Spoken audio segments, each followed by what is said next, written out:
Hello everyone and welcome back to Monsters of the Deep. As always, I'm your host Mr.G. Today, we're talking about what is often considered to be one of the ugliest creatures on planet Earth. That's right, we're talking about the ugly fish, the hagfish. Hagfish are part of the Myxinidae family. They're possibly fish, I'll explain more in a little bit. They're carnivores, they were described in 1815, and they live in the oceans. Now, despite their eel-like appearances, hagfish are not eels, and in fact, some scientists aren't even sure if they're fish. And some scientists don't even think they're vertebrae or invertebrate. Let me explain. You see, hagfish don't have a spine, just like invertebrate, but they still do have other bones inside of them, so they don't have exoskeletons like arthropods do. So, yeah.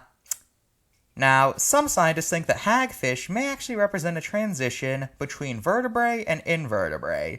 They're definitely old enough to qualify. I mean, they've been around since the Carboniferous and have barely changed since then. But enough about their history and classification. Let's get into why hagfish are considered so disgusting. You see, a hagfish's main method of defense is to shoot out a mucus-like slime at their attacker, which grosses them out so much that they leave. Or sometimes it straight up suffocates them. And when I say mucus-like, I mean it. That stuff apparently feels exactly like the stuff that comes out of your nose. Okay. Oh, but if that's not bad enough for you, how about we talk about how they eat? Now, for smaller creatures, they basically have a traditional eating thing where they just put it in their mouth and swallow. You know, what animals are supposed to do.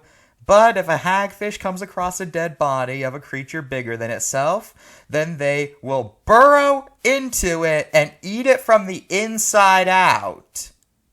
I'm not joking. They genuinely have a feeding method that sounds like it's straight from Alien. You know what? This is too much for me. Let's just get to the card. Well, they definitely captured its beauty, so let's look at it a bit. Now, this card has two errors. One, they misspelled its family's name. It's supposed to be mixed with a Y, not an I. And secondly, this card has a bit of a poor wording problem. It correctly states they'll burrow into prey and eat it from the inside out, but the way they phrase it makes it sound like they do it to live animals, even though hagfish only do this to things that are already dead or close to being dead. They don't just swim up to things like sharks and then do this. That would be even more terrifying, but thankfully they don't do that. So, 8 out of 10. Now, besides being declared the grossest animal in the seas, hagfish don't really get talked about by humans. They're eaten in some areas, but that's about it. Oh, and I guess a hagfish showed up on SpongeBob once. Other than that, though, not really anything. You know what? I'm done thinking about these things. That's all for this episode of Monsters of the Deep. Next time, we're going back to the abyss. See ya! And remember to like, comment, share, subscribe, all that jazz. So, bye!